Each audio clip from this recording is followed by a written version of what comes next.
Hello, you guys. How are you all? Thank you guys for being here. Let me see who's here. Say hello to you all. Hey, Jane Doe. Hey, Nadie. Hey, Emily. KPM. Hippie Chick. Hey, Richie. Rainbow Mom. Cool Gamer. Pointer Lover. Thistle. K Braze. Thank you guys for being here. Hey, Nora's Grandma. Karen. Miss Melissa Jade. Hey, Chris. Elisa. Lucia, True Crime Crazy. Now the names are starting to run together. Hey, Maria. Hey, Emily. How are you guys? And what are you up to today? Hey, Karen. Okay. Hey, Queen Olive. I am really excited. We have a really awesome guest tonight. But before we get started, I wanted to show you guys something. So the other day, I was telling you that we saw some dolphins out in front of the house, and you guys were like, you have to show pictures when you say something like that. I didn't get pictures, but today I got pictures and I wanted to show you. So let me pull them up really quick before we get started. Also, the mods and the Nightbot will be dropping our guest channel link. So please go subscribe. I would appreciate that so much. I think you'll really enjoy it. Okay, so here's one of them. There was like 20 of them, you guys, and it was so cool. Hey, Glowbug. Hey, Aaron. Hey, Bethia's Bite. Thank you guys for being here. Yeah, I could not believe it. There was like 20 of them.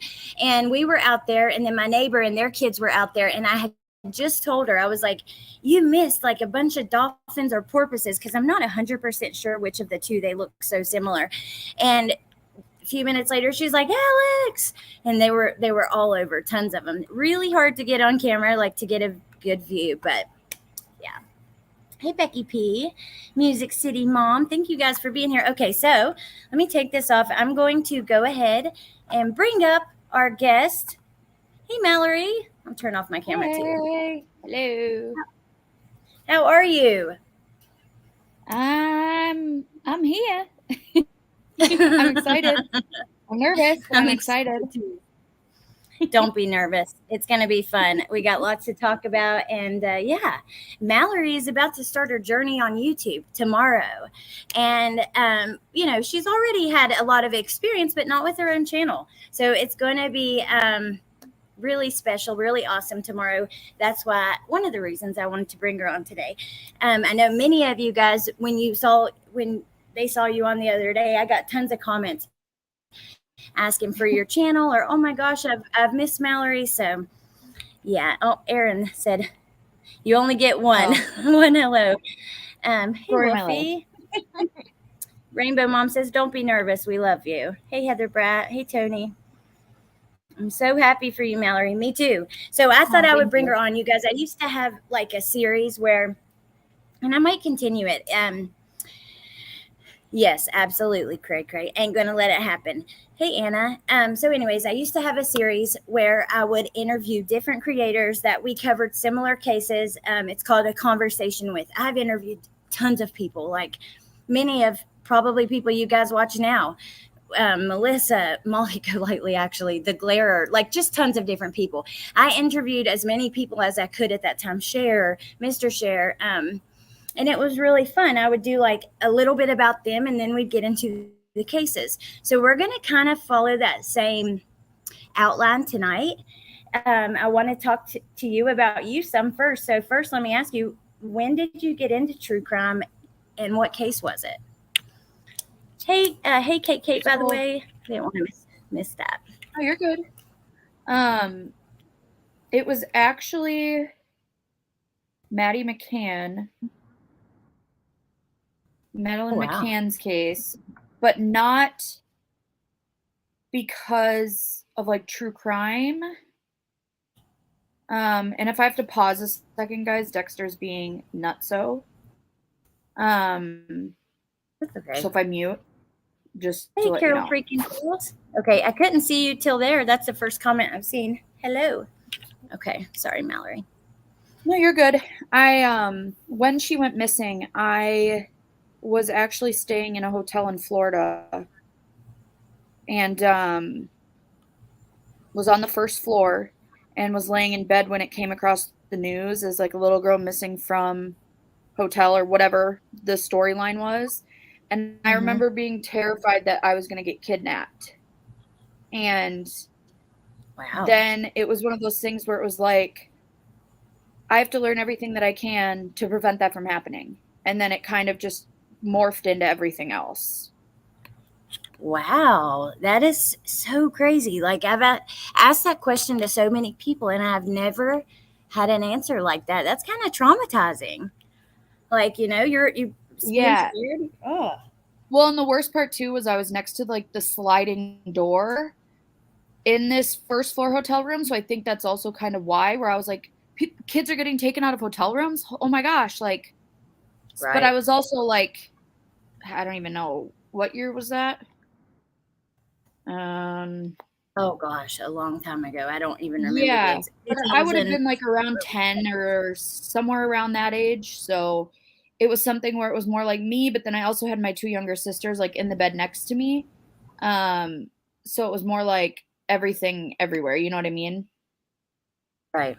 Oh my gosh, that's crazy. So have you followed along that case like now, even when it was Yeah. recently kind of in the news? Yeah. I try to.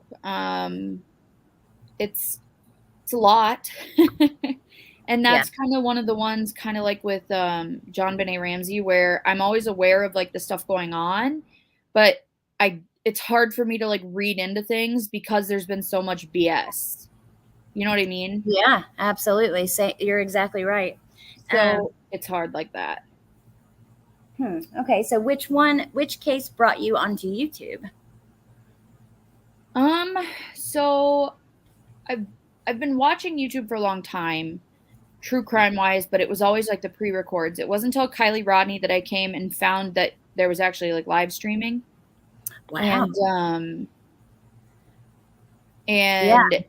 it was bouncing around to a lot of different places, stuff like that, and until I found one place and I was there for a while. And it's just kind of like I for the Kylie Rodney case, it was one of those things where it was the first case where I'd wake up in the morning and be like, I want to take in any information all day long, talk about it for 8 hours. I don't even care if it's nothing important. I just want to hear it all. And oh, thank Yes. you. And so it was one of those where it was like that was the first time that I literally was like every second of every day I was trying not to go to places for work that didn't have Wi-Fi or good service because I could always listen in my headphones at work. So I was like, I can't go to that store because they don't have service and I have to listen to what's going on.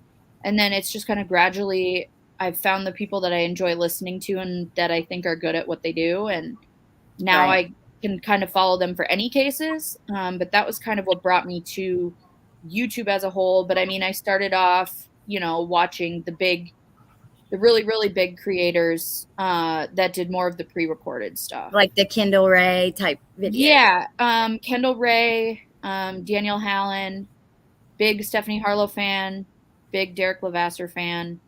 Um, I don't even know yeah, that channel. Derek Levasseur. You'll have to send me a link. Um, he does the podcast Crime Weekly with Stephanie Harlow. oh yes, okay. I know who you're He talking about. was He's like an ex-cop. he's the ex-cop and he also was on Big Brother. I think he Oh wow, won Big okay. Brother. I don't I know. don't I know. never watched Big Brother, but yeah, and he's really nice to look at too, which is nice. So, but it's been nice because for a long time it was a place that I could go to like get out of real life, and now it's kind of back and forth of Oh like yeah. my real life is now intertwined with my YouTube life. But just within like the last month or so, I've been able to kind of find that balance where it's healthy for me again. And it's Yeah. been very nice.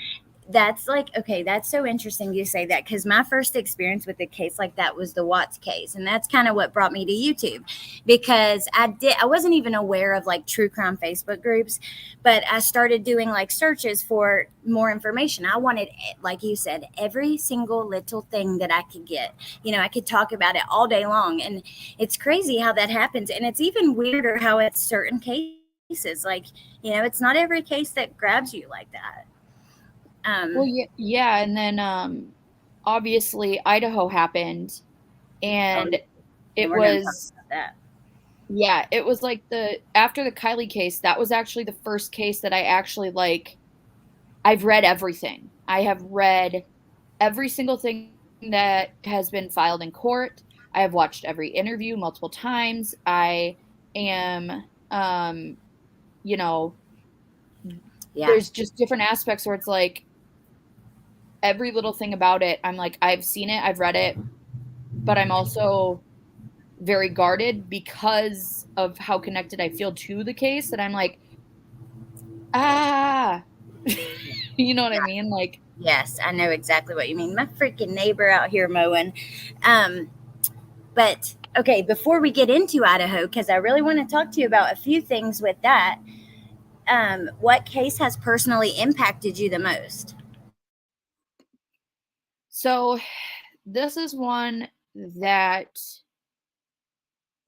I don't even know how to start this. I was given the opportunity to speak with individuals regarding the Maddie Kingsbury case. So, um, Maddie's case, she's from Winona, Minnesota, which is about 2.5 hours from me. And she went missing on a Friday after dropping her kids off from school. And with the father of her children, and went missing. She was missing for 69 days until her body was found in a culvert in Mabel, Minnesota, which is about 40-ish minutes south of Winona. And I, obviously, with the closeness of the case, it was something that was very much like, oh, let's do this. So then, like, while she was missing, I was trying to spread a lot of information. I think the first time I talked about it might have been literally either the Friday or the Saturday she went missing, because I had had mutual friends on Facebook that had shared the story and everything. And so I had brought it up on a previous channel, and then kind of kept up with it here and there. And I never got the chance to actually go down and help with the searches or anything just because of my work schedule. But eventually, I was able to interview Katie, who is one of Maddie's best friends and was the individual who called in the wellness check that night, and was kind of the catalyst in the case for justice for Maddie in this. And ever since then, me and Katie, I love her. I'm very close with her still to this day. And Aw. I had gone down for Maddie's funeral and spent the evening with Katie and her family. And I got to meet Maddie's mom, which was weird in itself because I didn't know who she was at first. Like, I knew her by name, but I didn't know her by face. And Katie, I guess, had told her about me. So then when I got there, someone said something about Katie in the lobby. And I remember going like, oh, she'll be here in a little bit. Like, we ordered pizza. We're going to go swimming and just relax after everything. And she goes, oh, you must be Mallory. And I'm like, yeah. And she was like, oh, Aw. hi, I'm Maddie's mom. And I was like, Oh like, wow. I, Oh my so then she gosh. like gave me the Yeah. biggest hug and thanked me for the coverage we had done while Maddie was missing. And it was just one of those things where I wasn't expecting it, but it was something that meant so much to me. And then she kind of just chilled in the lobby. Me, Katie, her husband, and her kids all went swimming, had pizza. And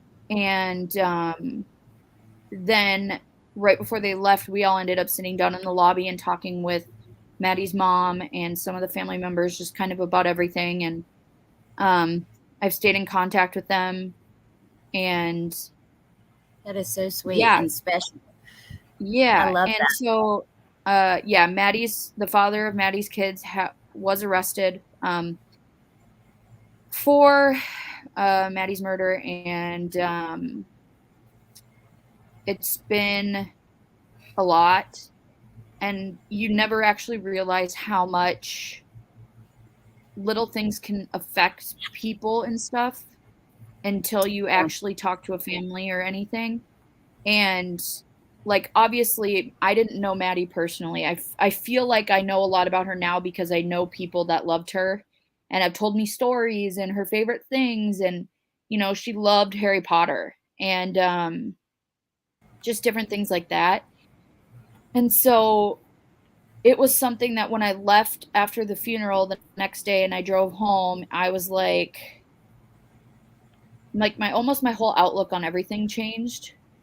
Right. And I will say though, I brought my mom with me because my mom's like Yeah. my best friend. And You didn't have to so, go alone that way. yeah, yeah. And so I wasn't crying as much because I was like, I didn't really know her, so it's a little bit harder and stuff. And Right.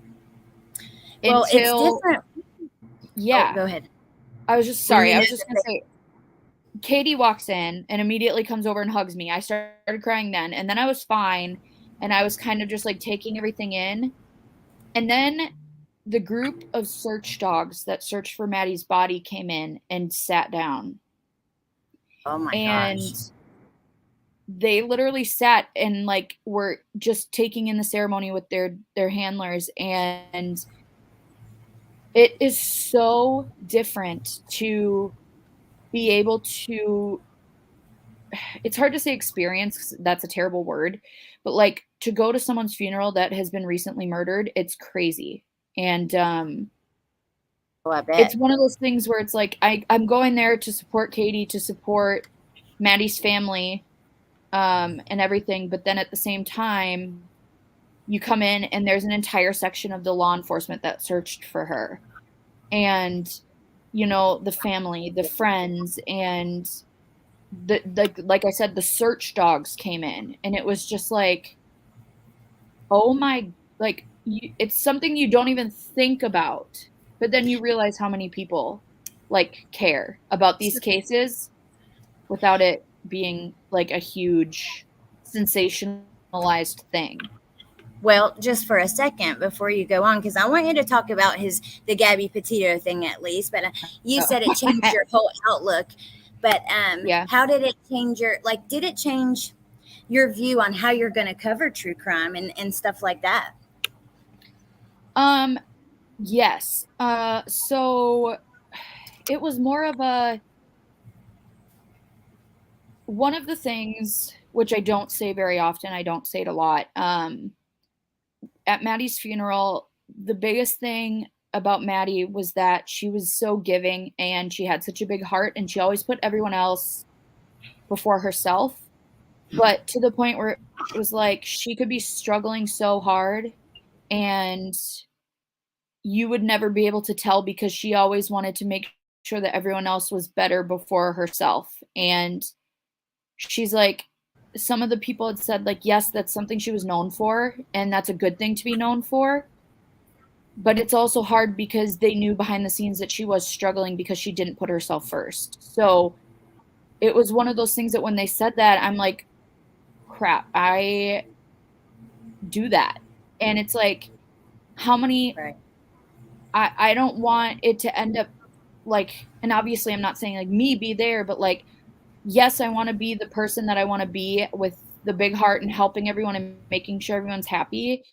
But it was at that moment that I was literally like, but I also have to be happy myself. And sometimes your happiness has to come before others' happiness. And I think that was something that I had a hard time with until that day.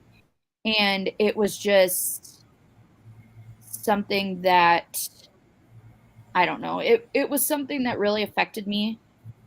And Yeah, I could definitely see but why because yeah, you're yeah, with no matter what, not even the funeral aspect, being involved with the family changes yeah. the way you look at things when you start dealing with Mhm. families. And then you went to a funeral. I mean, I cannot imagine how that would Yeah. just make that so much more intense.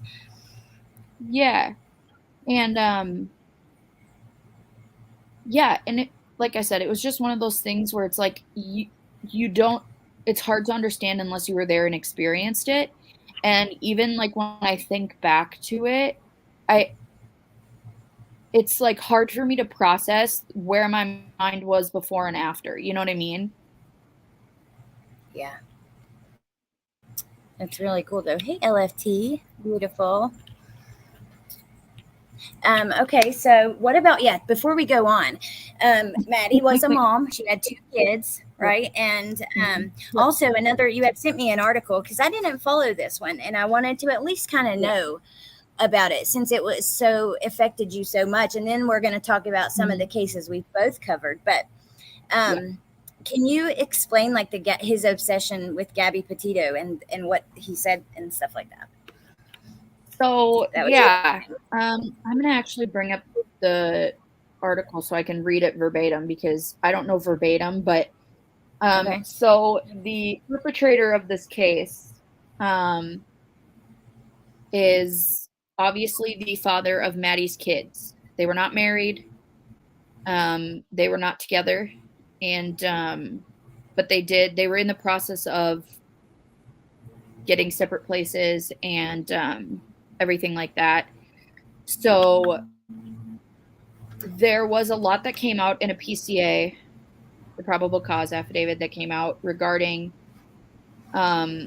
his arrest and stuff. But one of the, hang on, I'm going to grab, hang on. Okay, hey, I'm curious. Hey, you guys coming in. Thank you for being here. Someone said your mom's in chat. I don't know about that for sure, but if she is, hi, Mallory's mom. Oh, okay. She literally, she doesn't have YouTube on her iPad downstairs. And the other day she was like, Mallory, can I save you to my bookmarks on the Safari on here? So trust me, guys, she's not, but I'll let her know that you say she's not in the chat. Thanks. No. Well, hi, Mom. Yeah. She's currently downstairs resting up. She finally got the okay to start walking because she had fractured her knee and had a slight tear of her meniscus. So she's kind of been down for the count for the last few weeks. Hang on. Of course, I can't find it off the top of my head, but it was something along the lines of the father of her kids had brought up to Maddie. I don't know if it was via text message or if it was just verbatim and it was told to someone else that if he had a weird obsession with Gabby Petito and that he had once told Maddie that if like something along the lines of if you don't do this, this or that, then you're going to end up like Gabby Petito. And it's just like unbelievable. Yeah. Yeah. Then it comes true. Thank you, Lori, so much. She says, love seeing Mallory with you, Allie. I love her being here. Thank you. Thank you. But yeah, Gosh. It was one of those things where when we read it and even like talking to the people that knew both of them, it was a weird thing where it was like, yeah, he was obsessed with Gabby Petito, but not in like the way that like true crime people are. It was in like a weird way, you know? Yeah, and that is creepy as hell. Like it is. Yeah, I don't like that at all. I think domestic violence is so. It's if you're in a relationship like that, please get out, find your way out safely, save money, whatever you have to do. But I am so tired of hearing about these women that are in these relationships. Some of them that have gotten PPOs and everything, and then they're still killed, and it's horrible. Well, let me ask you something. So is there any way in which like true crime, covering true crime, watching it has impacted you negatively? And I mean like nightmares or things like that. Oh yeah, like nightmares or no, but I also I have my degrees in this, so it's always been something that I have been interested in. So I have my master's in forensic psychology, but I also have my bachelor's in psychology and my bachelor's in criminal justice. So wow, that is incredible. the behind the scenes, thank you. The behind the scenes of everything, and like it's hard to like, none of that stuff has ever affected me that way, to the point where I know that there was a meme going around where it was like, you need psychological help if you listen to true crime before bed, if that's the way that you get soothed. Have you seen that? No, but I definitely get soothed by like true crime, and especially like Yeah. forensic files or like those, yeah, those kind of Yep. shows. Well, it's I like can't someone believe will be like, how are you watching, cold case files or something right before you go to sleep and you can fall asleep with that? And I'm just like, that's just something that, it's kind of like some people turn on Friends or The Office or something like that as like their comfort show. And I'm like, no, I'm going to turn on NCIS or SVU or Bones or Psych or something like that, where it's like, that's something that calms me, not something different. Yeah. Jen says, I saw that utter poppycock. I just can't believe how Yeah. educated you are. I think that's incredible. I think that, like Teresa, I think you guys Yeah. bringing your own, like, you bring something really special to the table in our little community that those of us don't have. I took like one psych class 101 in college, and it Yeah. was actually, I learned a lot, but that's a ton of work, a ton of school, and a ton of education that can be put to good use on your channel. So I think Yeah. that's really. So I just got the quote sent to me, and it said, the man accused of murdering Madeline Kingsbury in Winona, Minnesota, admitted he was infatuated with the Gabby Petito case and told her that she would end up like her if she didn't listen up, in quotes. And this is actually something that he admitted to police when they arrested him. Oh my So, God. and it's just, ugh, gross. Okay, well, let's get into some cases. First, I want to do Idaho. I've got a few points on Idaho, Summer Wells, Lori Vallow, Leticia Stauch trial, Henrietta, and anything else along the way that we want to talk about. But I want to talk about some cases that we've both covered, because I know how much research you've done, how much of your time and effort you have put into this. And yeah, I just think it'll be really interesting to talk about this with you. So, just with Idaho, the first thing is, do you have a working theory?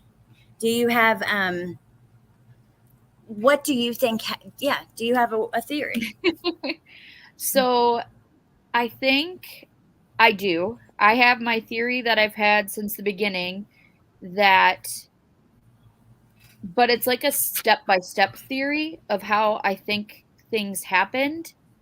Um, but my difference is with my theory is I'm very willing to be wrong. And just because it's my theory now, it's more of a, I haven't seen anything that's been able to discredit the different aspects of my theory, but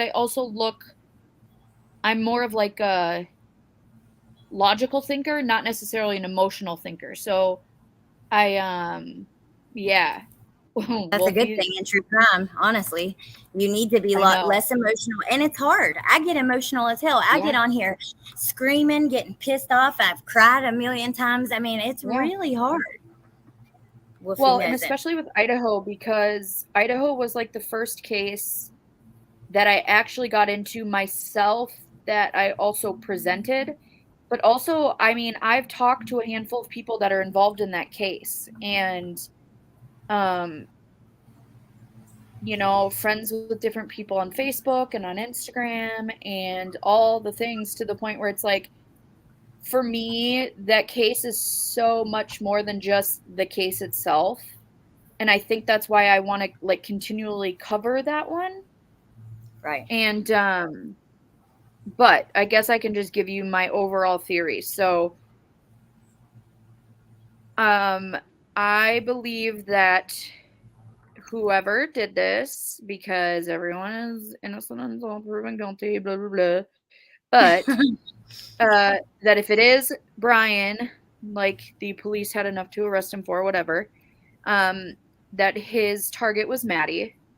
I do believe the target was Maddie, just because that is where the Interesting. sheath was, and Right. he why would he have only taken it off when he got to Maddie's, if either way? But I believe he came in through the sliding door. He came in through the sliding door and left it open. I think he opened it from the outside and left it open, and then directly went upstairs and went straight to Maddie's room. And are we saying unalived still? No, not over here. Say whatever you want. Okay. I don't do that. Yeah. Where he attacks Maddie, kills Maddie. In this attack, Kaylee hears it, and so she goes in to say, like, hey, what's going on? And she immediately starts fighting because she sees, obviously, Maddie being hurt by the perpetrator. And in the fight, she's fighting back and gets killed and then thrown on top of Maddie, which is why when you see the picture of the mattress, the blood-soaked mattress, it's only one person's outline and not two. Because I think that would also explain why Kaylee's wounds were more intense, because she was fighting back. That makes sense. Now pause for a minute, because did you see the pictures of Kaylee's bed? I also think that Kaylee was in her room and heard something and got up, like maybe had just turned down her bed or something like that. Some of my friends, Melissa, believes no, opposite, so it's really interesting. Yeah. So you're one of the ones that think Kaylee was originally in her bedroom. But yes, only though because of the fact that Murphy's in there. So there have been multiple instances where Kaylee's family have been interviewed and have said that Murphy would not be sleeping alone in the room, that Murphy will always sleep with Kaylee or always sleep with Maddie. So I don't think, even if they were just laying there and eating food together or something like that, I think Murphy would have been in there. So the fact that he's closed in to the other room was one of the reasons where I think she heard something and she didn't want Murphy to like run in there while she was just figuring it out, because then she'd have to like wrangle him back up. And so she leaves him in the room, shuts the door, and then immediately goes in there, sees what's happening, tries to fight him off, and then in that struggle of things, obviously gets a little bit more severe of wounds because of the fact that she's fighting versus Maddie, who was possibly asleep or on her phone or something and wasn't expecting it. Right. So then after he does that, throws Kaylee on top of Maddie on the bed, and then goes downstairs, and as he's leaving, I think, I haven't decided quite yet if it was Anna or Ethan, was walking into the kitchen and sees him as he comes down the stairs, and then realizes that, shit, they saw me. So then he runs after whoever it was, whichever one of them it was, and ends up killing them both just because they're both there and aware, or so on. Obviously now there's a lot more. That's one aspect of this that I don't necessarily have a solid theory. But hippie chick, she means they started in different beds, they ended in the same bed, what she believes. So, now, Mallory, sorry, go ahead, because I got one more pause. Go ahead.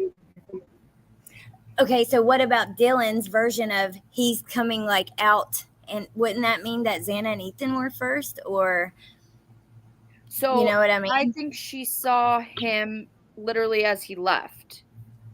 Okay. Like, what do you mean, like, that they would have been first?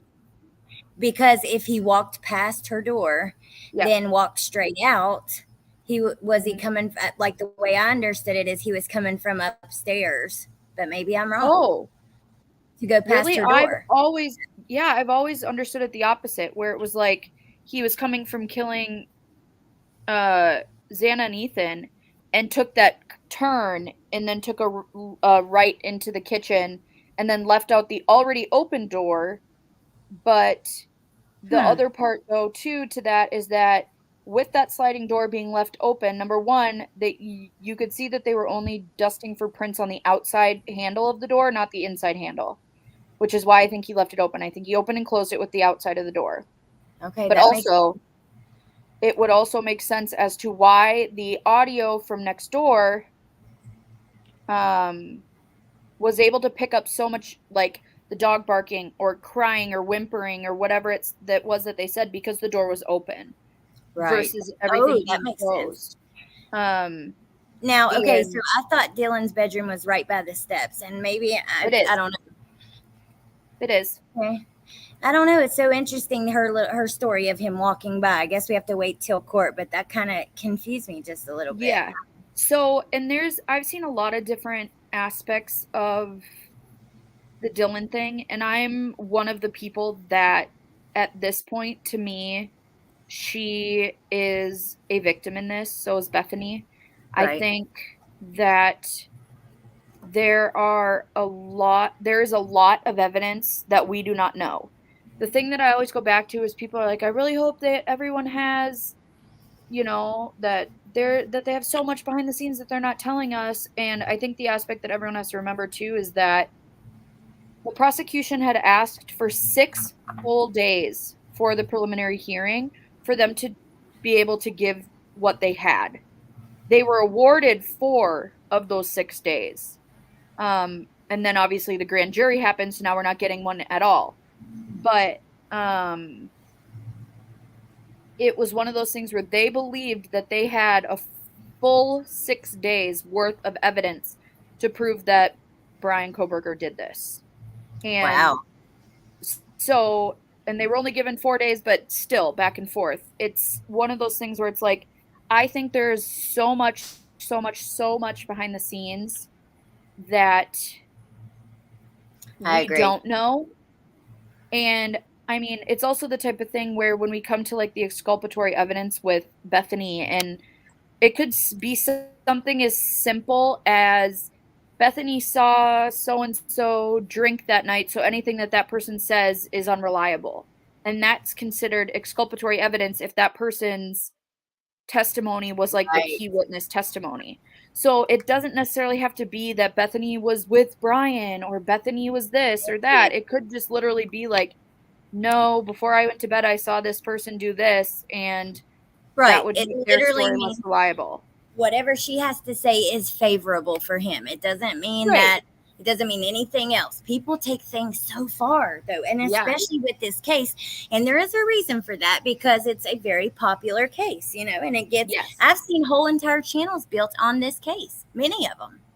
Right. And I think it is one of those cases that it's getting a lot crazier, and it has been crazy this whole time because of the gag order, which it's one of those things where for this case, I'm like half and half. I'm like, the gag order is good, but it's also bad because the amount of BS that has come out because there's a gag order that now has stemmed into a bunch more BS is like, Yeah. um, it makes it hard that it's like they're doing this to make sure that they can get a jury that is like fair.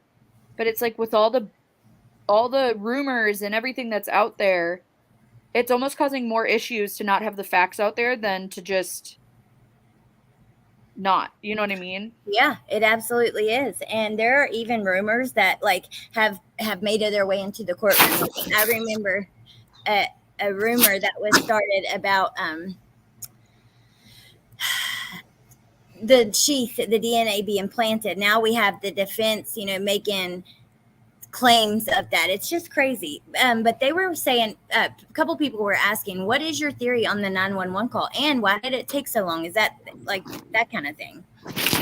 Um, so I have said from the beginning that I look at everything with a more logical mindset, but also I do have my degrees in psychology and forensic psychology. So for me, I have seen instances where someone can be so scared that they freeze, and it could be for 8 hours because after you go through a shock or something like that, it's like worse than if you were to run like a 6-minute mile. Like your body would just collapse in that second.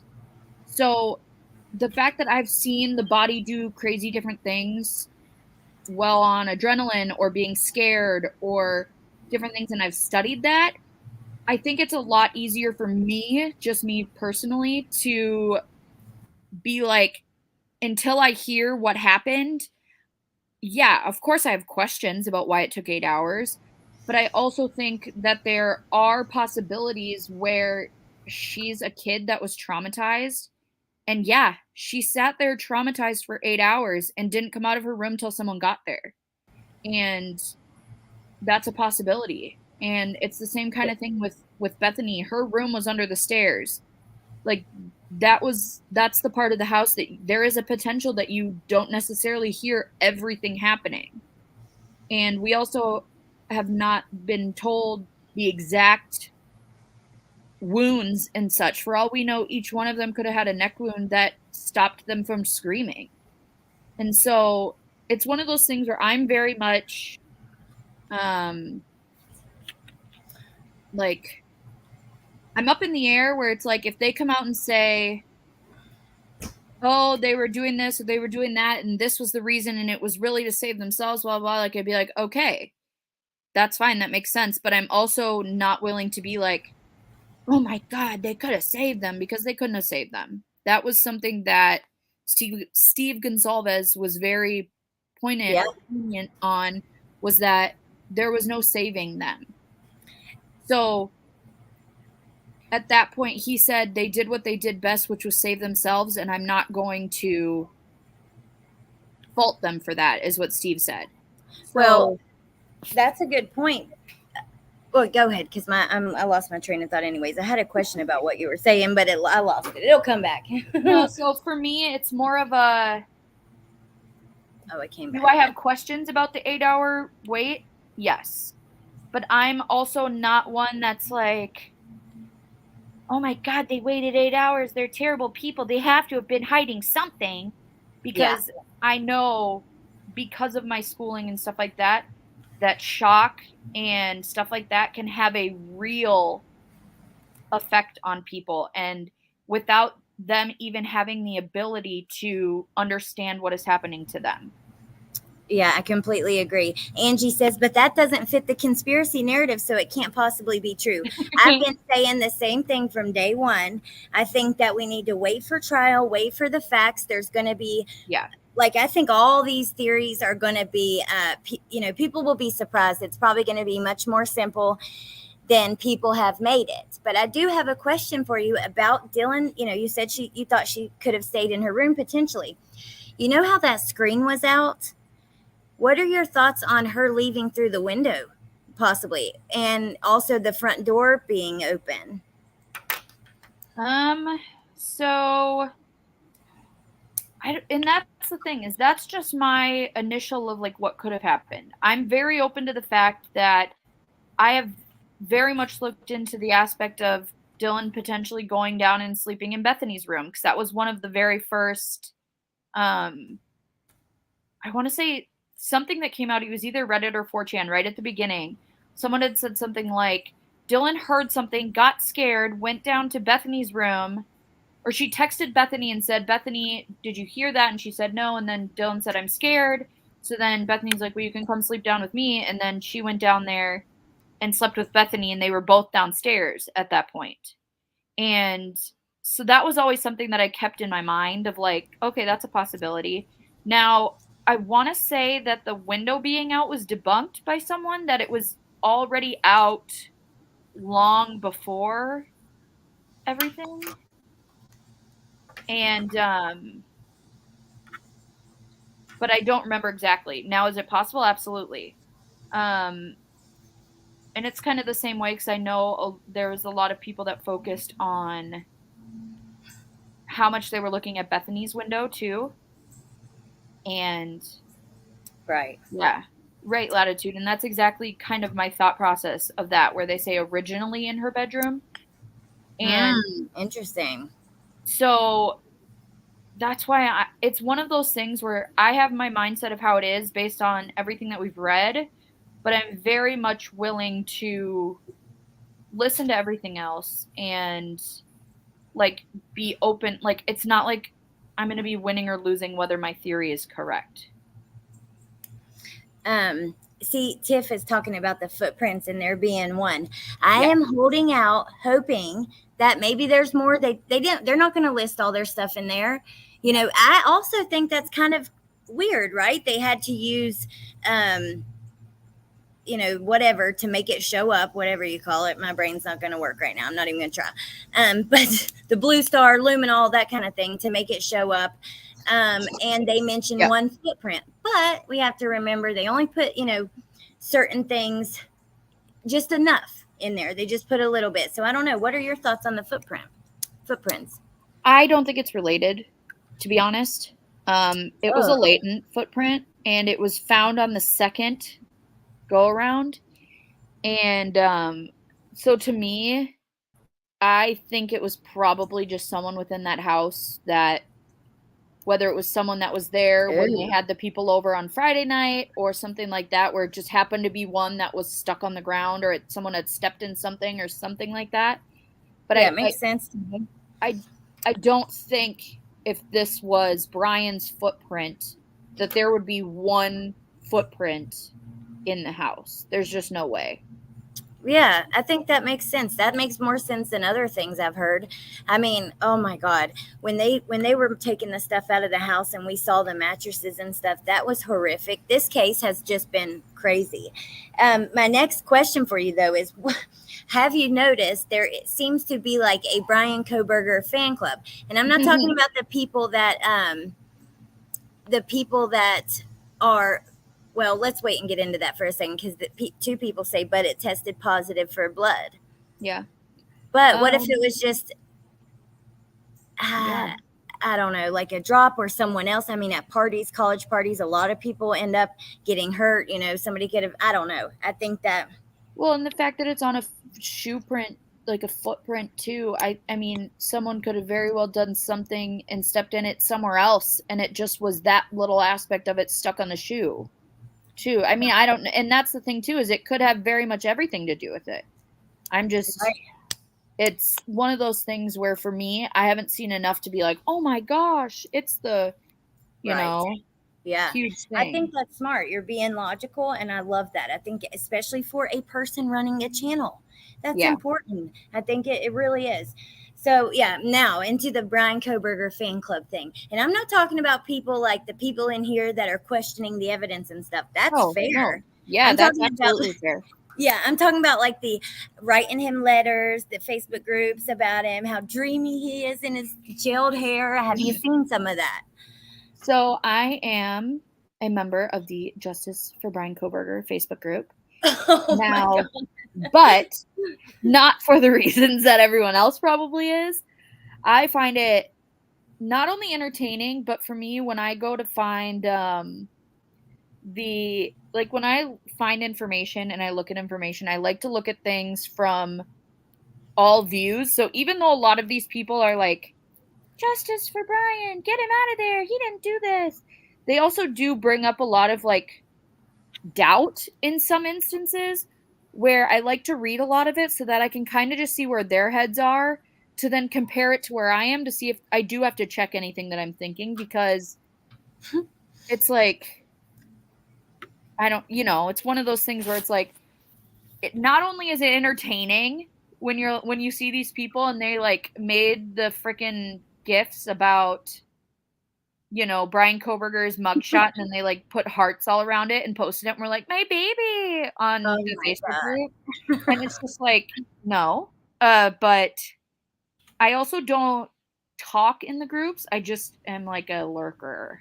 You're just watching. Yeah. Don't even get me started, Heather, on Beigefield. Wolfie says, have you met Justin in there? Mm-mm. Huh. Hybris affiliate. It is, Aaron. I've actually done a video on that, like when I first started streaming 2 years ago. I mean, Richard Ramirez had a fan club. Ted Bundy, many of them get these little fan clubs. But gosh, I've tried to join some of those groups too, just for us to go through it and look at it on here. Yeah. But well, it was crazy the other day. Was it yesterday? I think one of the groups that I'm in, and Shay, I hope you don't mind me saying this, but I got a notification and it was like, Shay would like to join this Facebook group. And it was one of the Idaho groups. And it was like, would you like to confirm or deny? And I was like, why is it asking me? So I was just like, confirm. I was like, okay, welcome to the group. And then I like messaged Shay and I was like, I added you to the group. And she was like, oh, thanks. I'm like, I don't know why it asked me, but I said sure. I guess. But it was like one of the, I don't even know, but it was just one of the crazy groups. And I was like, I don't get it. But I'm in all these groups and I don't know if it was just one of those things where I was like, I don't get it. What do you think about the possibility? This was a comment Lori made. It's kind of interesting of Brian ever being at a party at the house or something. I mean, he did touch Absolutely. the Wi-Fi, apparently. Absolutely. I think that the fact that they have a lot of parties there would be irresponsible to say that there's no way he could ever be there. And I think that's along the same lines as what had just recently come out as well. Sorry, did you want to say something? Just Amanda says that friends can confirm other friends in groups. It's a setting the owner sets up. Oh, so, thank you. I was like, I don't want that type of responsibility. But I was gonna comment back on this too. Wolfie, I think this may be one where we have to agree to disagree. But like, I'll respect you for your love for her, and I won't say anything other than beige field. She'll keep it classy. Yeah, I'll keep it classy, but I also don't think that I have the ability to call her anything else than that because I've called her that for so long. Teresa says, have you heard the rumors about the pool party? I haven't. I've actually stayed away a lot of the Idaho stuff coming out now, unless Melissa's doing it or it's like from the courtroom. I don't even watch because, or like new court records drop. It's about that, new real information, but I'm not watching a lot of the BS. So I have not heard about the pool party. Have you? I have not. I was going to say though, the other thing though about the parties being at the house is recently there was a big uptick on Ann Taylor's big thing about the 2 other male DNA or whatever being in the house. Mm-hmm. And there was something where she was like, there was other DNA. As long as it's not physically Melissa, then that's chill with me. Physically.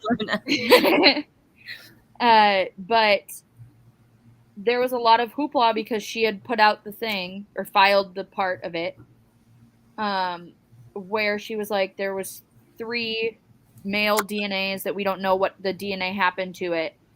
And they were found within the house of the murders. And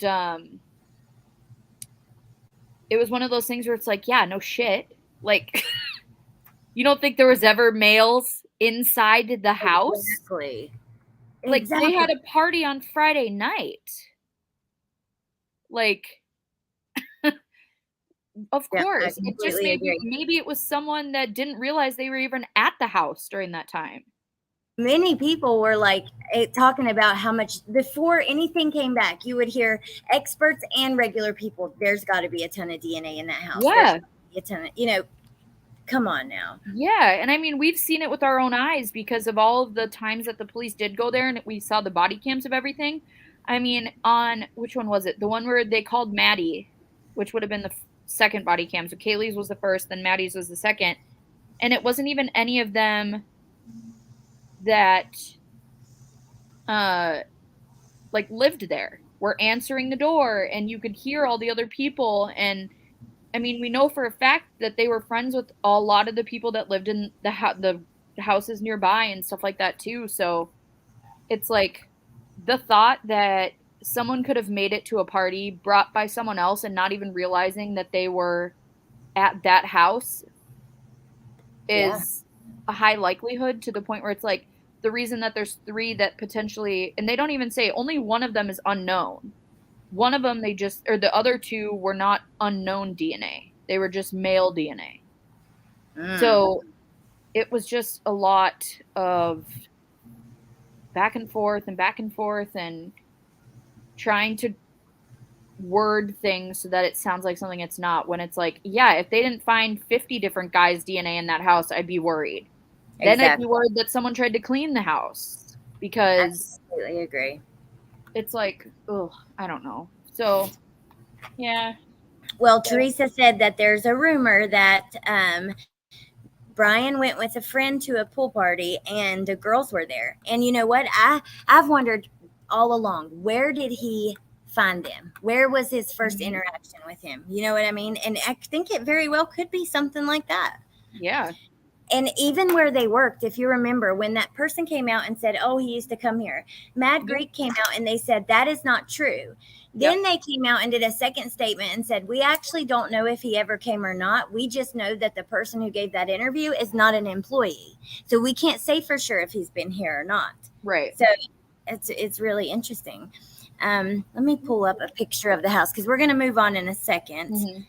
Well, and you But also have to think of, too, the likelihood of him seeing them out somewhere because they live so close versus him just randomly finding them on TikTok or Instagram. Like, the likelihood of him seeing them at a party or at a bar or something like that is so much higher than just, scrolling and finding someone that just happens to live 10 miles away from him. yeah, that's a great point. I mean, it's very easy probably for him to run into him on social media too. Um, do you believe that he? I don't know. I mean, I just think that the way their house is set up, it's so creepy for something like this, like all the windows and the balcony, and yeah, I just wonder if he had been there several times before, by what we've been told. I mean, he had a clear view of everything in the house. You know, Yeah. it's scary. We have the screen on the ground that's been noted. The stools in front of the door. Many people think police did that. Yeah. Mm-hmm. I think your theory about the door open is really interesting.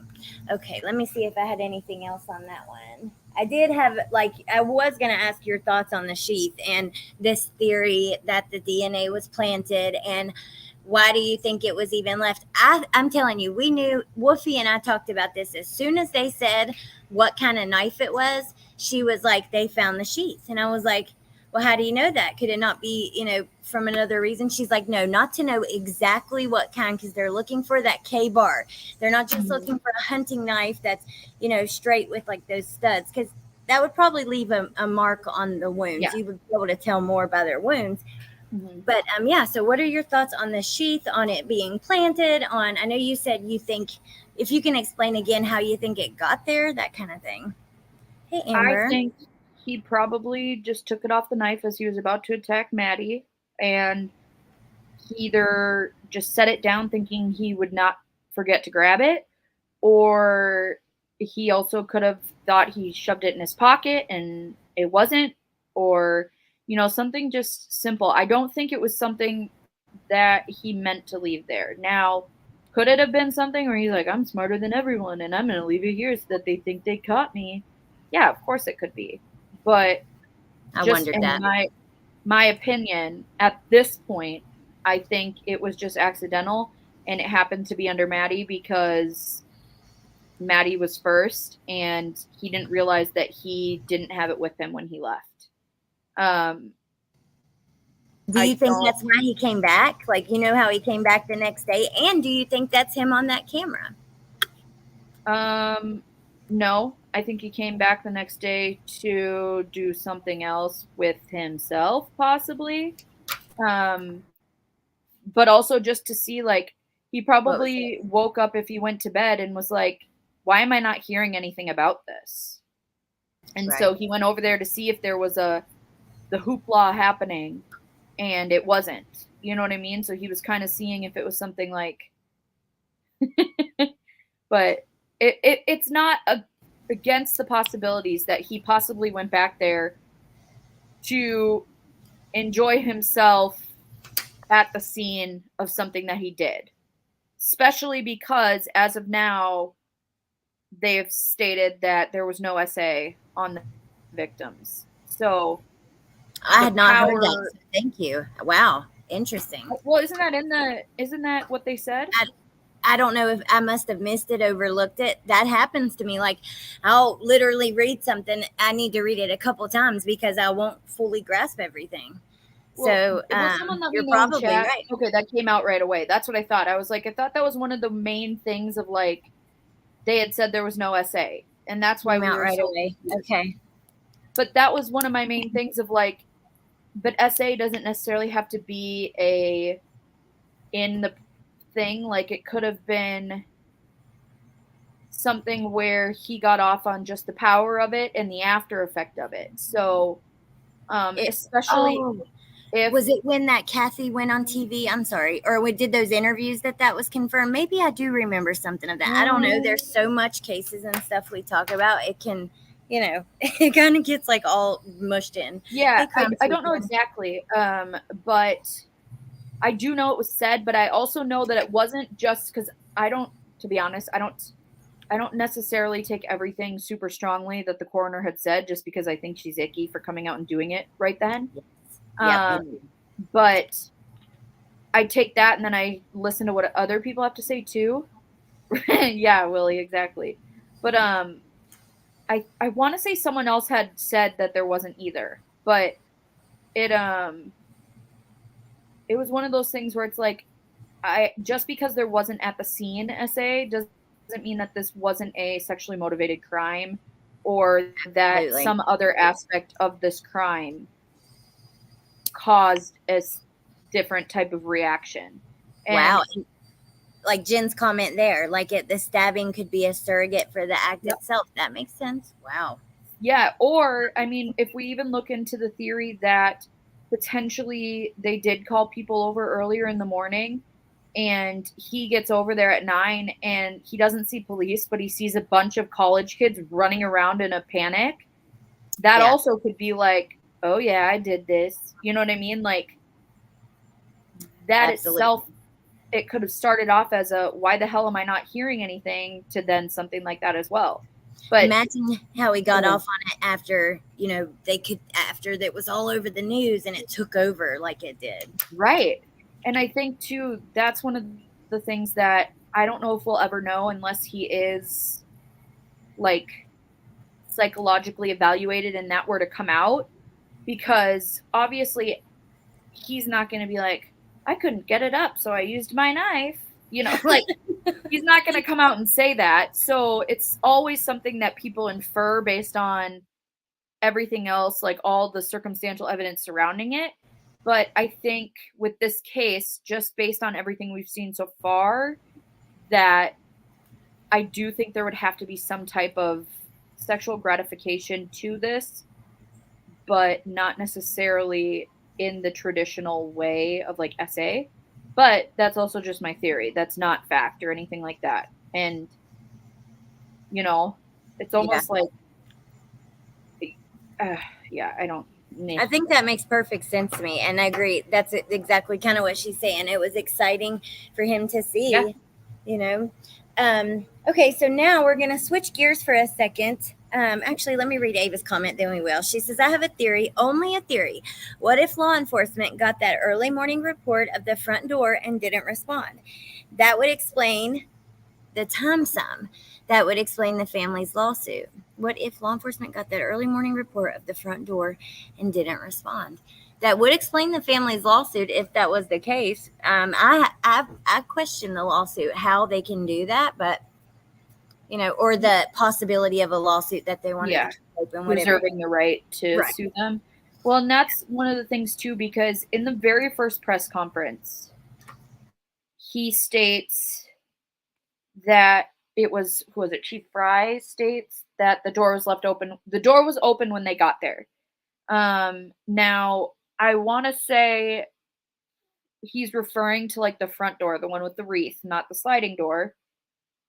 But then, or no, he's referring to the sliding door. He's referring to the sliding door as being the one that was open. But then we hear later on when the news interviews a neighbor that the front door was open at what, like 8:30 and 9, which yeah, I think it was 8:30. Yeah. so, and that was like a time frame. It was like a neighbor who would go on a walk at the same time every morning and was just like, well, I usually go on my walks for this time and I noticed the front door open.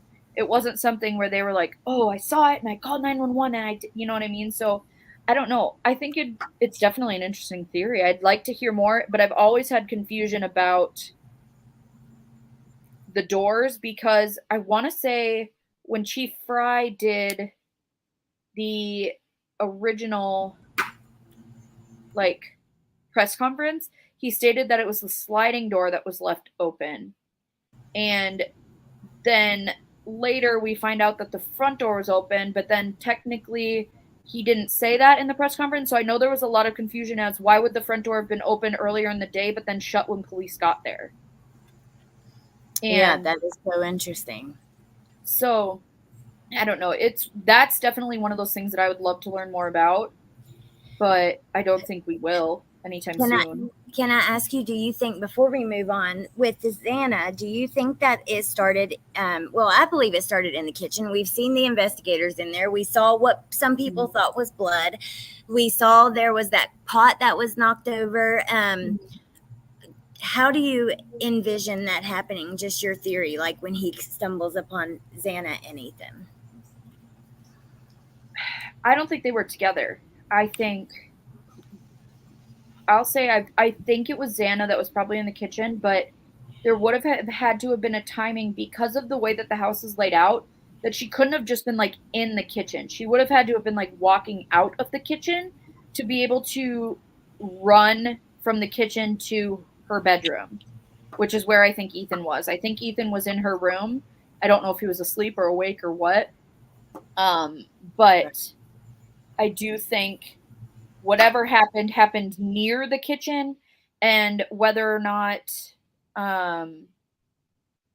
like she heard him coming down the stairs and started to like grab the pan or something like that, and then when he ran, and then she ends up running back to the room to like try and, you know, obviously flee from the scene, but also to like be like, Ethan, help, or something, like, you know what I mean, something along those lines, that he follows her there, and that's how everything kind of happens. Now, I don't know. It's yeah. Well, okay, so Blue Fame integration. Chief Fry, and correct me if I'm wrong, he said by the, around by 12:30, it was full of kids crying, asking who people were, and like who was in there, different things like that. There was tons of people there, pretty much immediately within a few minutes, and that it was an emotional scene. Do you remember that interview he does, like saying that there were people out there crying, demanding to know what was going on, who was in there, that kind of thing? Yeah. So if she was in the kitchen, that means he saw her from outside. Exactly, Willie. That is the part of this that like creeps me out. One of the parts that like really creeps me out. The windows, no, like they're. I don't think he saw Xana from outside. Because if he started upstairs, he would have been coming from the other way. Yeah, I think as he was coming down the stairs, he either heard her in the kitchen and they like heard each other. So then she kind of tried to start to go back into her room. And then he would like make his way the rest of the way down the stairs. Like I believe, like, but like before I still believe, like even before he comes in, I could totally see him watching them because of these windows. Yeah. The DoorDash, watching, I'm very curious if he watched that be delivered and what role that kind of plays. What are your thoughts on the DoorDash? I don't think it's related to the case in any way other than, I don't know what, there was a theory that came out a couple weeks ago regarding the DoorDash where it wasn't Brian or anything like that, but that they left it at the door and like Bethany had gone out to grab it and then like put it on the balcony or something and everything. I don't know. It was one of those things, but I don't know. Oh my gosh. Hold on a second. I'm so sorry. You're good. It's one of those things. There's so much that we don't know. And MK, we don't even know that. everyone assumes that it was the Jack in the Box because of the bag on the table, but that's never been confirmed. That's me up there, Allie. What do you think about the defense saying there is no DNA in his car, in his apartment? That blew my mind. I do not understand how there would not be DNA, especially since they took the door frames, the pedals, everything.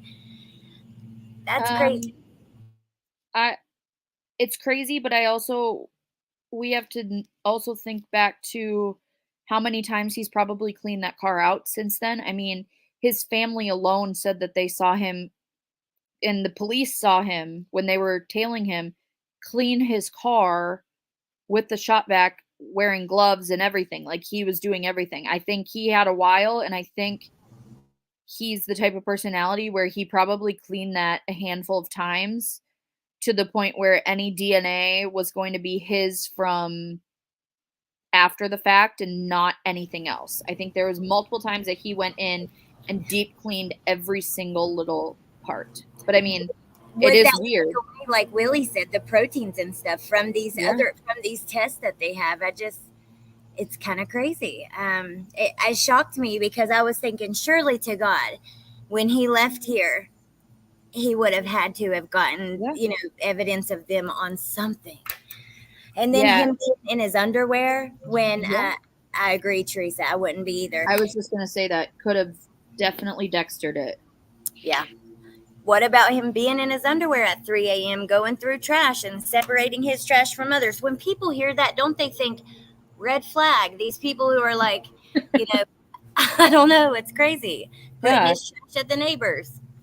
Yeah, well, and the thing is too is I also just wonder a lot of the neighbors in his neighborhood, like they're like, okay, well, we saw him do this. Well, that means that you guys also got him on like video doing that, right? Because if they're surveilling him, a lot of the times aren't they also like recording it or thinking that not one of these houses that he put his garbage into had like a doorbell camera that could see out the front. Like if I looked at my doorbell camera and I saw someone in their underwear putting their garbage in my garbage at 3 a.m., I'd be calling the police. Like, Yes, agree. Something ain't right. They're trying to hide something. yeah, and Amanda, I'm not letting that get caught in my garbage. Hell no. yeah, as if I'm it's not gonna go yours. find a leg in my garbage can. Hell no. Amanda Meatfoot says, I want to know about the multiple ID cards and gloves. I do too. I want to Yeah. know that too. And so I think the overview of the Idaho 4 case for me is that I have my theory of things of how I think things went based on everything that I've seen so far. But I'm also the type of person where I'm going to be like, no, I'm not going to make someone like, I don't know. I'm not going to say no to anyone's theory because we don't even know a fraction of the information in this case. We know a lot, but we don't know even the slightest bit when it comes to the actual evidence of the case.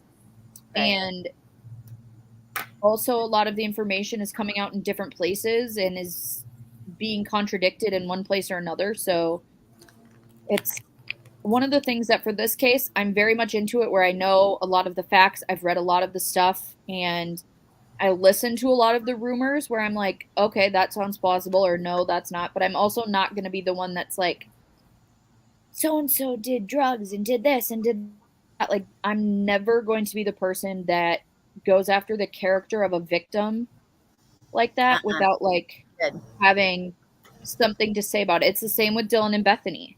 And, I've had conversations, personal conversations with Dylan's boyfriend, Quinn.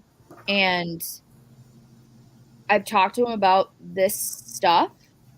And so it's like, for me, I have the ability to say these people are all victims until I'm shown proof otherwise. And until I'm Absolutely. shown that proof, even if it looks terrible, I will never throw any of them under the bus. But that's just the type of person that I am. And I don't look down on people who may think that Right. or go a certain way. But just for me personally, I can't do that.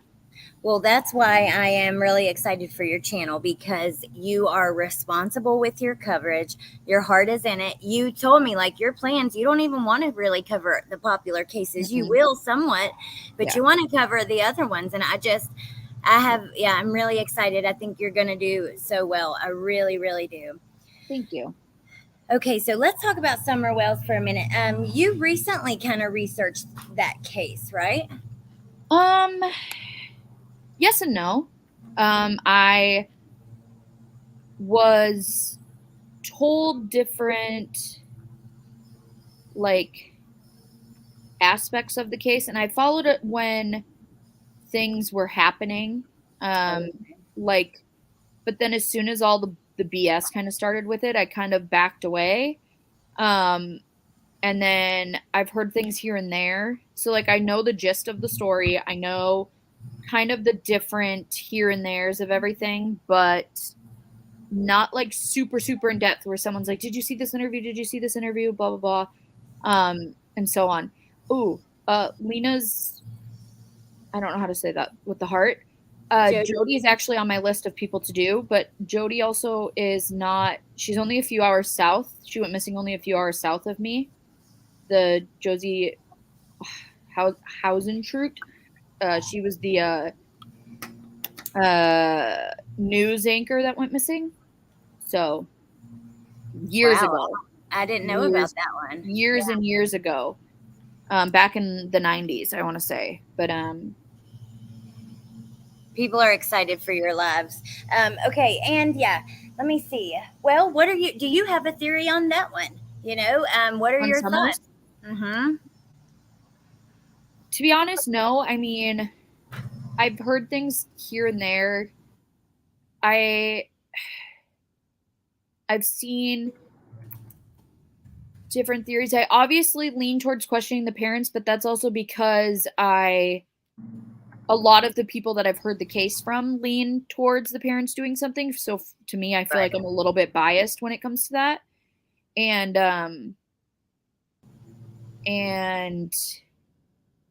so I don't Um, know. I don't think she just walked off. I will say that. I think that there's a low likelihood of someone just driving past and picking her up. I know when this first happened, my first thought before any of the drama surrounding the case actually came up was dry drowning. Um, and or just something happening with her brothers and they're covering it up type of situation. Um, so um yeah, this isn't one where I'm strong either way, but I also, like I said, didn't really um cover it and like follow it as closely. So I don't want to like say one way or the other. right. Well, see, this is my thing. This case is one that I have really like grown and learned, and it's changed. Like I've changed my perspective. I do think that there was, some obvious issues going on at home, substance abuse, neglect, things like that. However, I was quite hard on the parents, and this is my thought process now. We are over 2 years out. The FBI is involved. No one has been arrested at this point. What about, like, think about Athena Brownfield? This is Mhm. like, a lot of people were blaming stepmom, like, oh my gosh, she's living outside in the building, blah blah blah, things aren't right here. Yeah. It was not her at all, and it's No. very possible that Candace and Dawn's lifestyle, brought around some pretty bad folks. Yeah. And I think that's 100% a possibility. I will say that I think the parents know a lot more of what happened to Summer. I don't think that they're in the dark with anything that's happened. Um, but don't know necessarily if they like actually killed her or if they would have potentially sold her or something like that. Do I think it's a possibility? Yeah. But um, like I said, I don't know exactly because I didn't follow the cases closely to be able to say one way or the other. Okay, yeah. Well, I think I went up there in person, and seeing things in person, it's so different than on videotape. You see I'm about to go in because these animals and stuff are loud, but let me say, it's just, even, okay, think about this, like certain makeup or certain clothes, like they look different on camera, the color doesn't show up, the depth of something is hard to grasp, how steep that hill is, oh my God, it is very steep. It is straight up and down in parts. Not only that, had she climbed down that hill, she would have to cross a creek and then up like a 6 foot straight up and down embankment. So I don't see her walking away, but like I said, I think some pretty bad guys were probably around, Yeah. if they knew. Criminality says with their substance abuse issues. I don't know. I still have my thoughts on maybe one could know and one couldn't, that kind of thing. But yeah, I think that's a possibility too. okay, so what about, let's talk about Leticia Stauch trial for a moment. Okay. Now, I'm pretty sure you watched like every second of that one, right? Well, not the trial. I mean, I watched the big things that would happen in trial, but like I want to say the only trial that I've watched day in and day out. Well, there's two. I watched the entirety of the Johnny Depp and Amber Heard trial, but then was the Murdoch trial. So, Wolfie, that is actually one on my list too. That's awesome. That is so awesome. So the Leticia case, I was aware of Gannon's story and his case, but it was kind of like Summer's case where I was aware of the gist of it and I knew the different aspects. Like I think the depth of Gannon's case that I'd gone into is like I'd known about I'd seen the neighbors footage and I'd heard about like the candle drop and the different things about like the cars at the airport and stuff like that, but like deeper than that I didn't go into it. So then when previously covering it, it was more of a learning curve for me and a lot of it was new to me. So like when I listened to her interview or different aspects in the trial, it was more of the first time learning and hearing it all for me. So I think I don't know, I was taking everything in for the first time. Right. Well, I followed that one from the day he went missing pretty much. I think like within a day or two. And at the same time, the Orrin and Orson stuff was happening. I was more on TikTok, some over here, but Gannon's case grabbed me like the way that Maddie's case grabbed you, or the way that you want every detail. Yep. I had it. My son was the exact same age at the time he went missing. They look similar. They're both, tall, kind of lanky, just handsome little boys. But it just grabbed me. Then what happened was, first, before he was found, Leticia was arrested. And the parents did a press conference. And at this press conference, I mean, they were holding on to each other like with everything they had. You could just tell. I mean, it was so emotional the way that they were, that press conference, and that just grabbed me even more. And I can't believe how long it took to get to trial. I can't believe all the shit that came out. Her interviews. I mean, oh my gosh, she makes me crazy. But okay, let me see. I had a couple points on that one. What did you watch Leticia's brother on the stand? The one that he started crying. He helped her move and stuff like that. He had like a little bit of an outburst in court. I believe I saw his outburst. I don't know if I watched his entire testimony. Okay. Yeah. Well, he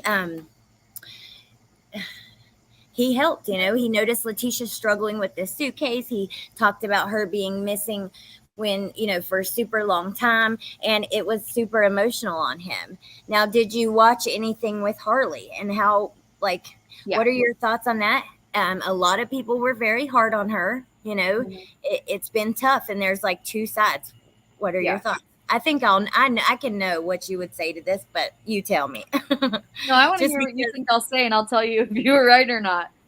Well, I think that you have a lot of integrity and a big heart. I cannot see you up here blaming Harley or trying to put anything on her after everything she's been through. That's just kind of where I feel like you would be. Yeah. Um, yes. And I think there's reasons why she was not charged, but I also go back to the psychology aspect of it, and we don't know what she went through. We don't know what Leticia potentially put her through, and not only the years and the leading up to this, but like her childhood and everything like that, where she could have been so made to act a certain way that she knew better than to question anything her mom told her to do.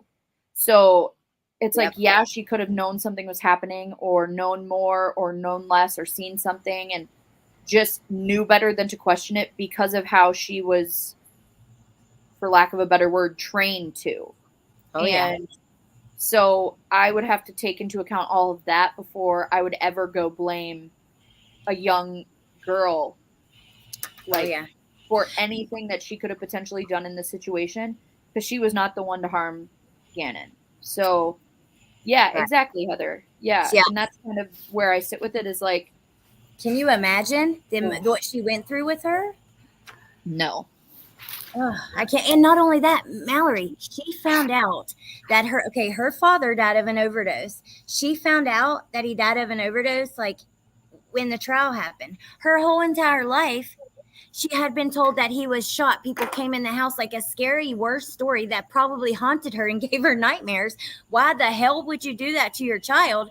She finds out on the stand, and prosecutors make note of that, right? They're like, when did you learn about how your father passed away? She's like, Mm-hmm. well, in the trial. I forget her Yeah. exact words. And yeah, why would you tell your daughter that her dad passed away in this violent, scary, invasive way when Yeah. truly it wasn't like that?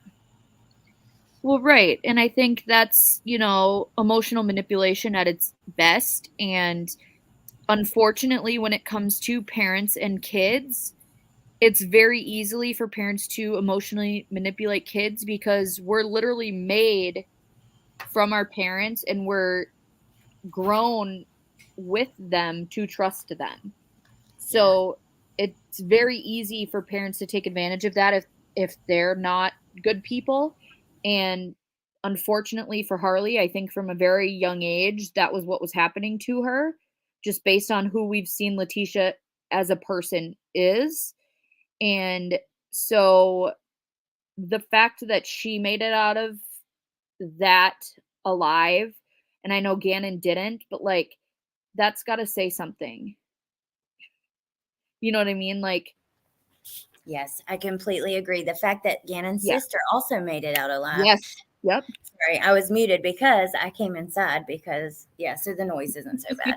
But yeah, and even she said during the trial at one point, Mallory, she said, actually, I got along with Gannon the best. Like me Mhm. and like Lena are the ones who I forget these are my words because I don't remember word for word, but it was something like, me and Gannon actually got along better than me and Lena, basically. And it's like, Yeah. wow, that's freaking scary, lady. Yeah. Yeah. I think that's one of the things too is a lot of people forget what it's like to be 18, but then putting in the other aspects to that of everything that occurred before then up to that point and so on, like the emotions and the mindset are not the same as if you were 30 or 40 or 50 or so on. And so it's very difficult to for me personally to like judge someone without having the ability to like see every aspect of them. So for me when it comes to Harley, although obviously it's like she had to have seen more, she had to have done this, it's like that was not her, unfortunately, her responsibility as also a child. And with Right. the emotional manipulation from Leticia, how could she have almost? Yeah, it's So crazy. for me, Sad. it was Very one of those where I'm very much always going to be on the side of someone who's going through something, and then unless I see something different.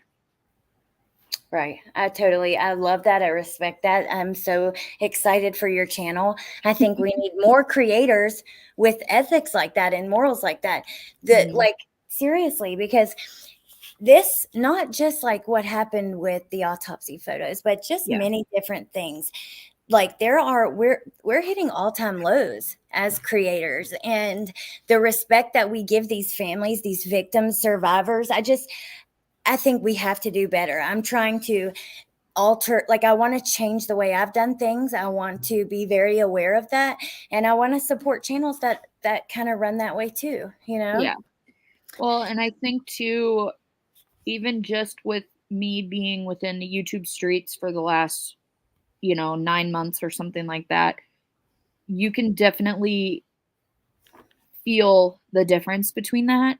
And I want to make sure that I am always held accountable and that I can have the ability to have the conversations if I were to do something wrong or disappoint someone in some way, where I can have that conversation and try to do better, not only for me, but for the cases that I'm covering and the victims that I'd be talking about, or just the community in general, because there's a narrative that is written about true crime YouTubers, and Oh yeah. we're not all like that. And a lot of us do have the hearts behind all of this. And unfortunately, it's the negatives that are seen and not the positives. And so for me, it's always going to be putting the victims first, putting their stories first and their justice first, and nothing else. You know what I mean? So Yes, I love that. And that is so important. I wish I could show you the sunset here and you could actually see it. It is so beautiful. It's like pink and it's got the water like turned pink. But I don't even think if I tried, I will try. Like, hold on. This is just so pretty. Oh, you can't even see. Like on camera, it doesn't translate. But oh my gosh, yeah, at all. That's like what I was saying. Like sometimes the camera does not translate what you're seeing. You couldn't see at all. Like in person for me, it's like blue and pink and a little bit of purple. And yeah, it's kind of crazy. So going somewhere. I just sent you a picture of yesterday. We had a storm. And as soon as the storm ended, I went outside and there was a full rainbow. And it was the brightest rainbow that I've ever seen. And I just sent it to you. Okay. I'm going to pull it up. Yeah, it was, I have like my neighborhood and stuff cropped, so you're fine to just show the picture. But it was one of those things where you're like, give me a sign that I'm doing the right thing. And it was that. And then actually I was going to post it yesterday. I fell asleep. And then I saw, I think, was it you, Allie, that posted something about a rainbow today? Yes, I did. I saw like, I know. I was like, crap, now she's going to think that I would not think post the same thing. But this is actually a picture that I took yesterday of the rainbow. So, let me forward it to my little Facebook account because I have 2 accounts. One is just for information, and which is better. Yeah, I've seen people screen share and accidentally show all the business and all the things, and I just don't want to do that. So I created this one so we could easily, look at things. Okay, one sec. Yeah, that's a tip I would tell you to try because it makes things really easy. You create another account and just message yourself all the things you want to show, and then you have it right there all together. Right. Okay. So here's the rainbow. Oh my gosh, how pretty. Well, and it was crazy though, just how bright it actually was. I was like, when do you ever actually see all of the colors of the rainbow? Like how it's stronger obviously on the sides, but it was a full rainbow all the way across, and it was so bright, and it was just like, oh my gosh. Oh, thank you, Elisa. Yeah, you can see literally, you're right. Look at the wow, like right here. Yep. Oh my gosh. You can see all of the colors right there. How beautiful. Yeah. Wow. Love it. Very cute. I was on the phone with Thistle when I took it. She's like, I know her. Okay, so my next topic, we're about done. I have a couple other cases I wanted to ask you about that I'm good. I'm good till whenever. Awesome. Okay. So Lori Vallow. Yeah.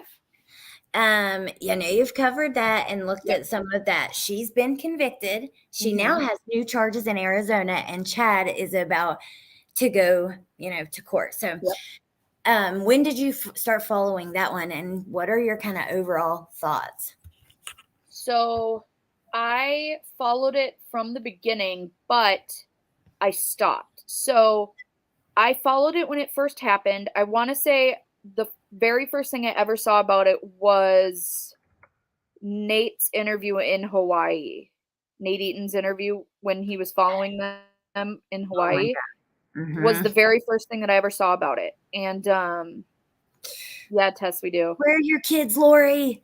And Yeah. she just ignores him. And And doo-doo-doo. right. And stuff like that. So I think that was the first thing. And that's when I started looking into it. But I remember hearing the gist of everything. And then it was during quarantine, I think. 2020 was when they were found, right? Yeah. Because I remember literally, obviously, sitting in my house, being bored as hell every single day. And then all of a sudden, like, I remember jumping up off the couch and screaming and being like, they found the kids. And my mom obviously doesn't follow true crime like me. So she was just like, what are you talking about? Like, she hadn't seen me show any emotion for like the past 2 months. So, and I was just like, they found them. They found them. And then, so then I watched the news coverage the whole time.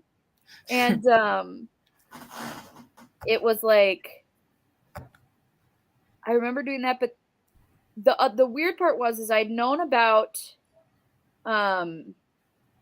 Charles being killed, Right. but I remember thinking that I didn't know about Alex being dead until a long time after he actually died. Oh, wow. Because I didn't actually follow the case much after that. Like I'd seen the interview of her saying, "Hi neighbors." But Yeah. then any of the interviews after that I had never watched till recently. And then I Well, watched the trial, or I listened to the trial. okay. So first of all, when to your point about them finding them, I Yep. cannot. When I heard that, I remember watching them like Nady and live while in the helicopter while they're Yeah. in the yard, and I was like, in Chad's yard. Like, are you serious? We have been looking for these kids. Not we, but we've been watching Yeah. them for these kids for months, and he's been in his damn yard. They've Right. been in his damn yard. You know what I mean? It's just. Mm-hmm. Could not believe that. Lori Vallow's sentencing is July 31st. Interesting. Well, she has another trial in Arizona, and Chad has his trial. That's going to happen next When does spring. this start? Next spring? Okay. Yeah, it's like March or April. I can't remember the exact date, but it is next spring. Heather, have a fun time. Did you ever see the psychic who had came out and talked about that case? And she basically months before they were found. Is that Serafina? Yes. Yeah. Then yes. Okay, so yeah, months before they were found, she put out a video that said, many people thought they were in a cave somewhere or whatever, they didn't know, but she puts out a video and says very boldly, no, they are not. They've been murdered by their mom. Mm-hmm. They are they are close to each other, but not together. The little boy is wearing pajamas. He's wrapped in plastic and tape. The young lady has been dismembered and burned. And this was months before they were found. That is really crazy to me. Did you see any of that? And what are your thoughts on that? Because usually psychics, there's a lot of people who pretend to know things like that, like as a grift. But I thought that was so interesting. So I heard her after they were found. So I was not one of the ones that had that I listened to it beforehand and then saw it come true, but I had gone back and listened to it after they'd been found to look at it all. And that's kind of how I take psychics. I definitely think there's people that do have the ability to communicate differently than others, but I do think there's also a lot of people that scam a lot of people. So when it comes to psychics, I'm more of I'll listen to whatever anyone has to say, but not in a way that I'm like, that's fact. They said it. So Yeah. It's definitely very interesting, and I think it leads to her Fascinating. credibility because I've Yeah. heard that she's done that on a handful of cases. She has, and actually another one I heard of her name's Psychic Sleuth. She Yeah, had videos, saying his name is Brian. He looks like Ted Bundy, like, different things like yeah. that. She also was the one who said, what's his face's name? Delphi. Yes, she did. You're right. Yeah, I was actually watching that live when she said it, and and then when she went back and Wow. she's like, so many weeks ago I said his name in here, and like she had said the name separately but like together almost, and that was one of the ones where it was like, oh my gosh. Yeah. It's crazy. She did, Lori. She did Summer Wells. It's quite disturbing if both of them did. See, Psychic Reverend Donna, her daughter passed away. She Okay. says she was murdered, but they ruled it an accident. I believe she was found in, if I'm not mistaken, like a pool in a hotel. And when that happened, it destroyed her, and she was determined to find a way to connect with her. So she started taking classes, spirituality classes. Like, she is a reverend. She has a lot of credentials. She really spent a lot of time working on being able to connect like that. So Right. that means anything. Yeah. So let me think about Lori. I have you ever watched Kresha? Charles's niece has a YouTube channel. I've seen videos about, or I've been told to watch her videos, but I've never actually watched them. Okay, yeah. She does videos. She's kind of like calling out the Mormon church. There's some interesting things there. They sent out a letter telling people not to participate in the trial without talking to them. Yeah, and there's another Joe Ryan's sister has a channel. Her name is MALicious. They're both. That's the one I saw. I saw that one. Oh, okay. Oh I my haven't God. seen the other one. MALicious has went through every detail of this. A lot of people believe Joe Ryan was murdered. Lori's husband before Charles, Tylee's father. Yeah. Wow. I could see that. She's kind of, she's like a black widow or whatever. Right. Huh. Okay, so Henrietta. Mm. Oh my God. Mm-hmm. I covered that from the day that it happened. Okay, so overall thoughts, biggest takeaway, and also, are you as mad as I am that he was even out of jail in the first damn place, and at the system for the way that even the freaking police when it happened? I cannot. What do you think? Well, not only that, but I also, it immediately makes me think of how many other people are out there that shouldn't be because the police were lax about letting someone out. Yeah. There were so many instances when you looked at all of his, what are the words? Like charges or the things he did, the things that he did while he was in jail. Yes. Oh my That's God. like, those were not just little infractions. They were like the type of stuff that gets like years added on to your sentence. So why was it something that they never took away the adding up of the time that he gets out? So it's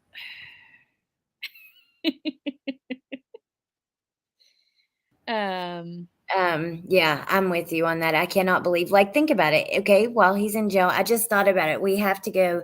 Jen has a live at 9 on her channel. But we have a few minutes. But yeah, so when he's in jail, help me remember. I know he gets in trouble for having drugs. He gets in trouble for having sex. He gets in trouble for fighting. Gets in trouble for the cell phone with the child pornography on it. Mm-hmm. And then he gets in trouble for sex twice, and one of them was forced. One of them was consensual, one of them was forced. Both with males, I believe. So, yeah, that's kind of crazy. And then he gets out on good behavior. Well, the Oregon serial killer, he's also out. He was also out early. Like, I think his release date would have been before now, but still, he was released early. During COVID. So COVID screwed up a lot of things as far as, things like that in the courtroom, people being released, but also missing kids and abused kids that only gets found out at school and stuff like that. I mean, Right. Harmony Montgomery. Yeah. Well, it's the same with Madalena Kojikari as well, because technically hers wasn't during that, but it was over Thanksgiving break. So she gets off the bus right before Thanksgiving break and then doesn't go to school after. But no one realizes how long it's been. And it's just like, it's so hard because you never want to be the person that jumps the gun and is like, why hasn't this person been here for 3 days? But then it's like, think of all these cases that could have been so much farther than they were if they would have had 3 days more. Oh yeah, absolutely. Did you see the update with her? I've seen different ones. I looked very closely into the one of her potentially asking for a ride north in California while holding the kitten at like a gas station. And then I've heard that there was another one potentially of her being sold for cash, but I haven't Like looked a bag into of that money one. or something?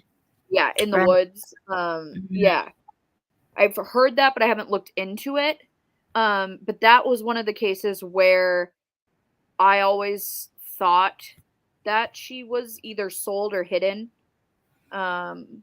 So yeah.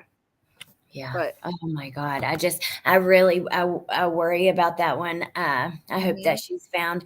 Did you how closely did you follow Harmony's case? close enough that I like knew the situation and I knew everything. I knew like when that was after I'd already gotten into the live stream, so I'd watched people live stream about it when like they took the refrigerator out and different stuff like that. That was Harmony's, right? Yes. Yep. Okay. And so I knew bits and pieces, but it wasn't something that like Idaho, I was like every little thing, but enough where I'd be able to have a conversation and tell someone about it. Yeah. Well, But recently, there was an unsealed affidavit which gave like more yes, details about that refrigerator. Oh my God, Almighty I Mallory. I heard I who was it? Was it Teresa? I think T read it, Yes. Yep. and I listened to it, and that was one where I only could hear it once, and then Oh that my was it. God.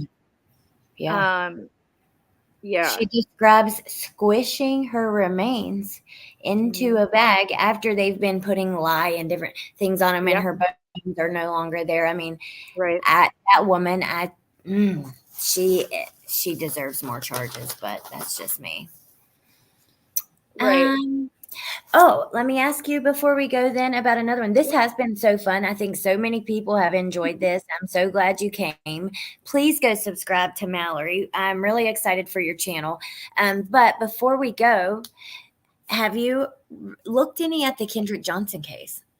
Yes. That was actually one of the first cases where I went and looked for more info after I first read about it. So it wasn't live streams that I went and looked at, but I like went and I was like, "Hey, is there another, 2020 or another Dateline or something like that on it at the time?" Because it was before I actually like looked into cases. But that was one where I was like, "Oh, that's weird," or "Oh, that's weird," and I don't like the way that one works. But yeah, that was one where I'm very aware of the case and the situation surrounding the case and all the different ones. It was kind of the same with I got really into Kanika Jenkins and Yes. watching all the live streams about that one.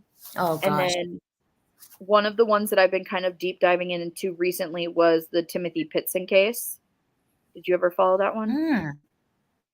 I think I've heard of him, but I didn't follow it. I've heard that Pitson though, like that Yep. case being mentioned. His What happened? Yeah, his mom took him from his dad, and they went and she brought him to Wisconsin Dells, and then on her way back they stayed at another hotel, and then he they end up finding her dead in a hotel room of a self unaliving, and Mm.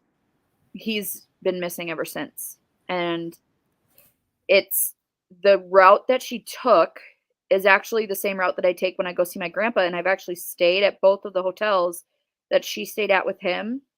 Oh, wow. So that's always been a case that I've followed and I'm gonna end up covering, but it's like an older case, but he's still missing. His case I think came up within the last couple of years because there was someone who had come out saying that they were him, and like obviously older, but was him, to the point where it got all the way Yes. where they did a DNA test. I remember that. Yes. And so well, I'm excited for your coverage because I remember that, and I think that's important. I mean, look, we have a million channels talking about Idaho, Summer Wells, even Lori, Leticia. Every day, there are so many more that happen, and they need attention too. Hell, the one I covered this morning, those boys that escaped their home and were covered in blood and feces. Yeah. And I mean, it's just, I'm shocked that no one else, I hadn't seen anyone covering that yet. And I'm like, I'm sorry, but like every case is important. I'm glad Idaho's gotten the attention. I'm glad Summer's gotten the attention. Yeah. But we need to be paying attention to the others too. Well, yeah, and it's also the same like with the Kyron Horman case too. That's one that I have kept up with. I've been very like, I've looked stuff up, I've researched it, I'm in all the groups, and he was the one who was at the science fair with the little CSI shirt on, and his stepmom was the main suspect in it. He's still never been found and no one's been charged. So, but that's one that I keep a close eye on, that I want to make sure to cover, so that way his face is continually out there, because he's not found yet. And that's the thing, is even if these cases started so long ago and these kids went missing so long ago, they're still missing. And I think, yeah. Really, Thistle?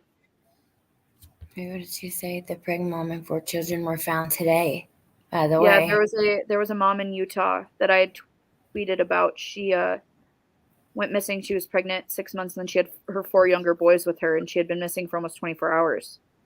But good, they found her. Good. Well, yeah, it is good. You know, also, look, Zimmer mom says they found little Lucian. Is that the little autistic boy who had... with the dark curly hair? Yes, I think so. Yeah, I did see that one. I was in his groups too. Okay. Yes. All right. Well, I'm so glad that you came. This has been a ton of fun. I hope that you'll come back. I'm going to do more true crime soirees with other people too. I like just to hang out, chatting, and relaxing. I hope that you guys who came will please go check out Mallory's channel. I think that she's going to bring a lot to, just to the YouTube streets. And I'm really excited for you. It's tomorrow night. What time? 8 p.m. Central. But tomorrow's just going to be kind of my, where I've been and what my plans are for my channel. And then next week will be when I actually start covering cases. But okay. Well, I'll be there for sure. And then you guys, I hope that you will come and join me on Mrs. Jen Lou's channel. Because, I love Jen, and she deserves all the support. And Mallory, thank you for being here. Thank you to my mods. Thank you for having me. I appreciate all you guys. It was fun. I like going through I had a lot of fun. Thank you. Awesome. Okay, well, I'll talk to you soon. I wish you so much luck. And I'll see you guys over at Jen's. But before we go, True Crime Crazy wants to know how often will you be going live? Once, maybe twice a week. I still work a full-time job. So, and plus a lot of my videos, I'm going to be wanting to do more deep dives, like a lot of information, and not just like talking, like throwing a picture up and giving you the outside view of it. It's going to be more of putting the importance of who the victims are as people and telling their story versus just getting the story out there. So that's awesome. I love that. But it's going to play it by ear week to week. So. Okay. Well, we'll be there. Thank you for coming. Thank you, mods. Thank you, chat. I love you guys, and I'll see you at Jen's. Bye. Bye. Thank you.